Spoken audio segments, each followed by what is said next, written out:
these other, here. It's where it goes on. Are we going yet? Are we live? Yeah. So we are live. We are live. Hey, how are you folks? Rick Heath, Austin Wood here, and we are talking post-game OU football. And welcome to the OU post-game show.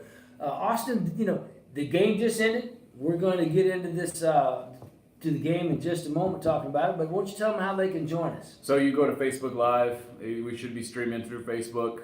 We're on YouTube Live currently. We are down on Campus Corner down here in beautiful Norman. OU, heck of a win today. But make sure you check us out. We should be streaming through the OU football preview show on Facebook, as well as check out Rick's show every week on KSBI. Next week it'll be at 10 o'clock because of the 11 o'clock kickoff in Ames, Iowa against Iowa State. But a great game today. I want to thank a couple sponsors for allowing us to go live here on Campus Corner. Campus Corner Merchants Association. We want to thank them, and also Prodigy CBD Products. They have 4 locations in the metro area, one Automobile Alley, one on 19th Street in Moore, one in Midwest City, one in Edmond. But let's talk a little bit about the game. Everybody has a chance. If you want to ask us some questions, we'll see if we can't field those and get to those questions. But in the meantime, I think the 3 biggest points, Austin, was number 1, Kyler Murray. Welcome to the big time, Kyler Murray. He showed all, the only question was, we saw the sparks, the little bit he was allowed to play. What would he do extrapolating over a full game? We saw that today. I mean, he only played a half last week. This time he had over 300 yards passing. He had 3 passing touchdowns, 1 running touchdown, leading rusher for OU. So welcome to the big time, Kyler Murray. Yeah, actually, I think he ended up with 2 rushing touchdowns. He got that one that was late. But rushing the ball, he did well. Threw for 300 yards. He threw for 33 times. I think that's probably. I mean, it's a good taste of kind of what you can see in the future. But I think maybe it was more than I think we had anticipated. I think they wanted to lean heavily on the ground game with the early exit of Rodney Anderson. And that may be the only negative about this. A victory today, 49-21 OU over UCLA, but at what cost? Yeah. Rodney Anderson came back onto the sideline wearing shorts and a brace, does not look well. All OU can hope for is that he's not out for the season. Yeah, it doesn't look good. I was keeping up with a couple people on Twitter and things like that, and it just they said that it's ominous. It doesn't look good. Obviously, with a brace, you come back in your street clothes. He's such a big crucial part to this offense because you get him going, and it allows Kyler in this passing game to open, to really open up. You look at some of the receivers. If they're having to stack the box to try to stop the run, some of these receivers on the outside. CeeDee Lamb had a heck of a game. Was he 146 yards receiving? So this week, he didn't have a big game last week. People wondered, well, where was CeeDee Lamb? He didn't have any catches in the first half. He didn't have to have a game last week. No. Today he had the game. Not only did he have all the catches as a receiver, and we're going to talk about this a little bit later, he had a great punt return, busting it right up the gut for the best punt return OU has had in many, many years. By the way, hello, Coach Beamer. Again, thank you very much. Second week in a row. Yeah, but you're right. Let's go back to the running game. It was stymied somewhat. UCLA had a lot to do with that. They've got a very physical defensive ends and D tackles. They were playing 6-7 in the box. They wanted to make Kyler Murray throw the ball, and they were successful in that. So you kind of, other teams coming up on OU schedule may have a different opinion now, because now that maybe Rodney Anderson's not available for a few games or for the rest of the year, we don't know. If OU's running game can't get off track, which is what you were alluding to just earlier, because that we felt would set up the passing attack. Today, UCLA shut down the running game for most of the first half, but Kyler Murray was able, through his passing and receivers with their catching, to go ahead and loosen that up and force them from that 6 and 7 in the box. Yeah, it's difficult when they do stack the box like that to try to run on them. And then, I'm a big fan of Trey Sermon. I think that he's going to be a stud. You look at him, and you look at TJ Pledger, got some good carries and things like that today. Obviously, Marcelius Sutton, he's pretty talented as well. You see him on kickoff returns and things as well. One thing about Marcellus Sutton is he's got more miss in him than the other running backs. Okay, I mean, he's the guy that can get on the edge and make people miss, or he can make one juke cut up the middle and he's gone for 15 yards. So he adds that dimension that, is a combination of some of the other backs we've had in the past. So with him being a 13 running back, if he is thrust into more of a prominent role, I think he can handle it. But like you said, go back to Trey Sermon. Big time back, big, strong, physical back, and Powerful. he runs hard. He runs people over too. There was a play, ran right up the middle, and he just bulldozed that middle linebacker like he was nobody. He is a powerful back. He is quick. But you mentioned Sutton being the elusive back, kind of out of the three. There's other guys that get some run as well. But the offensive line, that was my biggest takeaway I think today from the offensive side of the ball. They struggled, and obviously the competition is much better than FAU, but they struggled. They got beat to their spots a couple of times. They got pushed off the line. When they really got beat, 4th and 1 on the goal line, and Cody Ford could not get over there to get the defensive tackle when he slanted in. He hits him in the backfield. Turnover. Yeah. I mean, the turnover on down. That whole left side, it seemed like struggled a little bit today. Kyler had there was a couple times where he had all day to throw, but then it seemed like more times than not he was kind of having to move around in the pocket a little bit more. Again, they have a good defensive line, probably one of the better D lines that OU is probably going to see all year long. Comparative to the Big 12, because they do have 4 or 5 star athletes. They are huge, strong, physical defensive line and linebackers and defensive ends. But OU did win. Kyler Murray came on strong with his passing. He had 1 interception, but that's okay. You throw 33 times, something's going to happen. He got away with a couple loose throws, but for the most part, there was a couple tip passes as well. So I think that hopefully he can. Hopefully, I think his size plays a little bit of a factor their size there, so, also. Yeah. I mean, when you got 6'6" guys coming at you that can jump up and dunk, almost feel like they can dunk a football. It's tough to get it over those guys. So he'll have to find a little bit more lanes to throw in. But Kyler Murray, welcome to the big time. I think he did a great job, and I think that's just the beginning of what we're going to see out of Kyler Murray. Let's talk a little bit about special teams.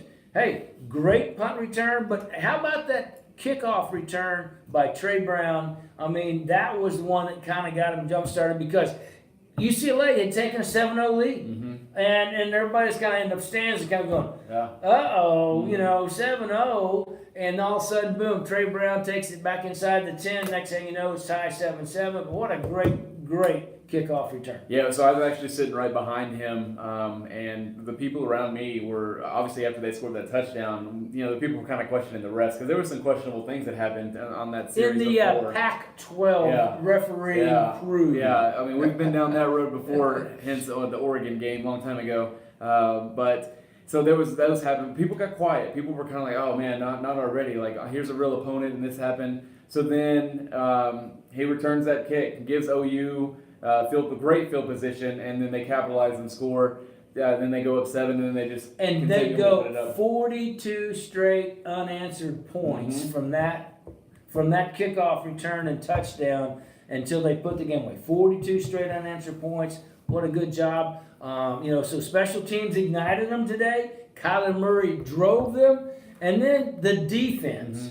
For the most part, the defense played really well. I mean, they held them to 7 points after that initial touchdown. Then the second team gave up a couple late scores. But, I mean, that's when you got your second and third teamers in there against the first team offense, especially with the young, learning freshman quarterback from UCLA. He's going to be good. Yes, He's going to be really tough next year when OU goes to the Rose Bowl to play UCLA. Well, he was the number 2 rated pass run quarterback in the nation last year, dual threat guy. And I was looking for him to run a little bit more today. There was a lot of times on these little RPOs or different option plays, and he got the running back taken instead of him keeping it. I think that was Chip Kelly saying, I do too. We don't need this he's young a true man freshman. hurt. Exactly. We don't need him hurt. No. Our first team quarterback is hurt. Yeah.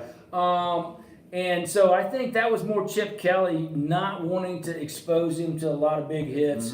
And with the way OU's defense was hitting, I thought the OU defense was the most physical it has been in a couple, maybe 3 or 4 years. I thought physicality at the point of attack. A lot of times they were driving the offensive line back into the backfield. Mike Stoops did a great job dialing up blitzes and blitz package to keep the freshman quarterback off center. They never really gave in, from the first touchdown until late in the fourth quarter, they never really gave UCLA any air. The defense was up there in their face playing, pushing them back, and really pressing the issue. And I thought the defense played the most physical I've seen them in a long time. I would agree. Last week, I think the one thing that Lane Kiffin had for his quarterback was get the ball out quick. I didn't think there was very much time for our guys to get back in the backfield. But this week, obviously with Chip Kelly, the quarterback has the ability to run as well, and he did. And our D-line did such a good job. Again, pushing that line. They owned the offensive defensive line today. They owned it. They kept pushing it back, getting in the quarterback's face. There was several sacks. There was some pass breakups. There was lots of quarterback hurries, which inaccurate throws came about from that.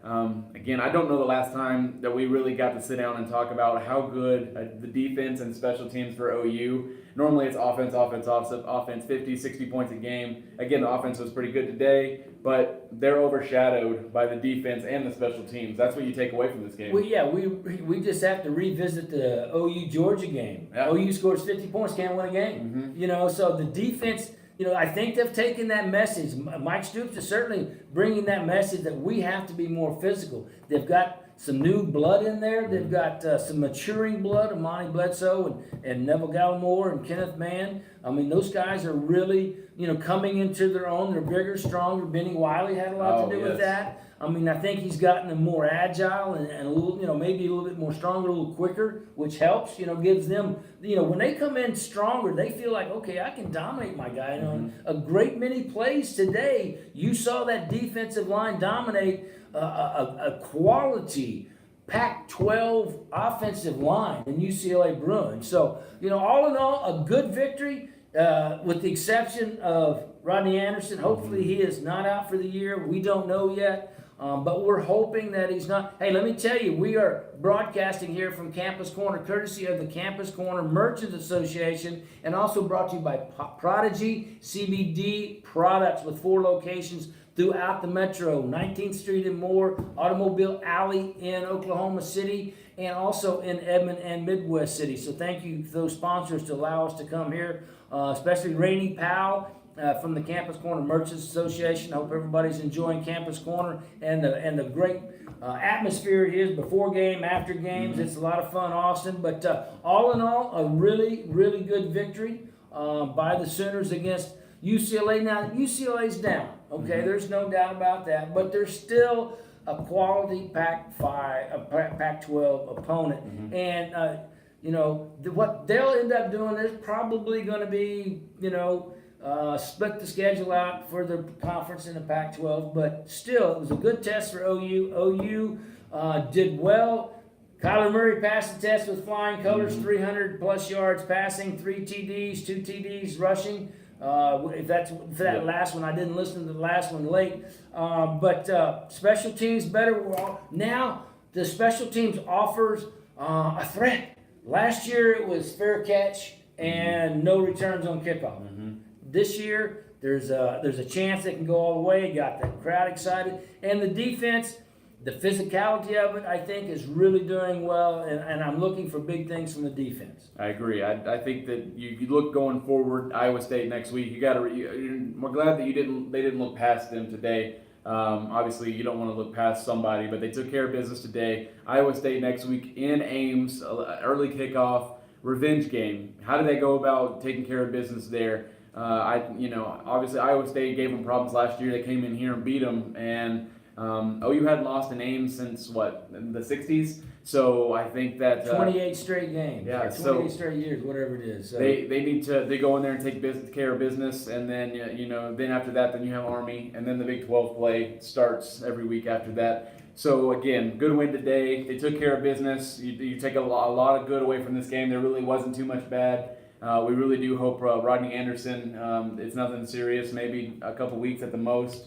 But if it is, then it's time for other guys to step up. And And you've got Sermon, Sutton, T.J. Pledger, and Kennedy Brooks. So those guys, they'll have something to say about that if Rodney Anderson is lost. Hey, now this is not the same Iowa State team that came in here and won last year. It's a different team. We yet to find out. They play Iowa later today. We'll find out a lot of how well they look against Iowa. If they win that one, look out Sooners. You better be ready. Anyway, you better look out Sooners. They got a quality coach, good program up there, a budding program.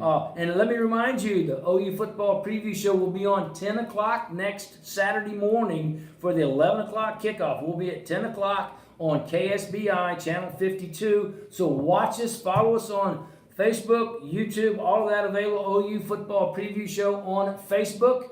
And that's going to do it for this week's show. Austin, thank you very much. Good job, sir. Thanks, sir. Thank you guys for watching. Be sure to watch next Saturday morning at 10 o'clock for the OU football preview show, and then 15 minutes after the game ends for our Facebook and YouTube Live.